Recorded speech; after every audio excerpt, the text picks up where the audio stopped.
Hello, students. This is problem number 35 from chapter 5. It asks you to draw a rectangle and then label the lengths of the sides and then enlarge it so that the ratio of the sides of your new rectangle to the original one is 5:2.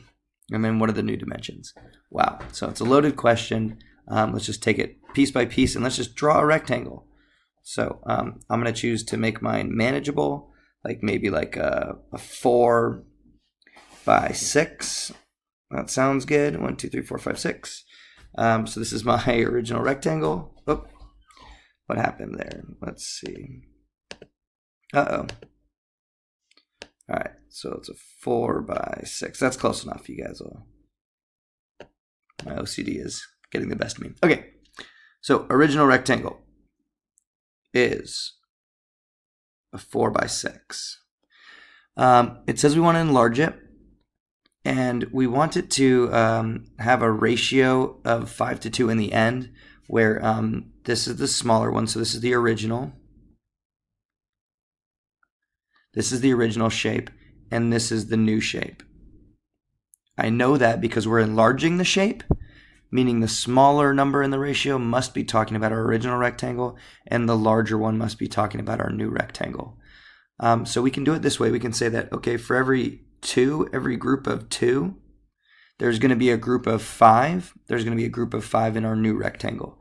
So if there were two 2s, there are going to be 2 5s in our new one. 1, 2, 3, 4, 5.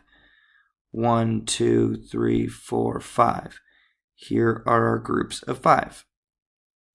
So for every 5, there's a 2. So for every 5, there's a 2. That would mean our new length is 10. And our width here for every 2, so 1 group of 2, 2 groups of 2, 3 groups of 2. So there are 3 2s. That means in our new shape, there's going to be 3 5s. So 1, 2, 3, 4, 5. 1, 2, 3, 4, 5. 1, 2, 3, 4, 5. And that makes our new shape 15. We could check that by comparing our side lengths. If we compare 15 to 6, that simplifies down to 5:2. We can divide both of those by 3. And we get that ratio, the ratio that we wanted. And the same thing will happen for 10 compared to 6. We can divide both of those by 2, and you get the ratio of 5:2.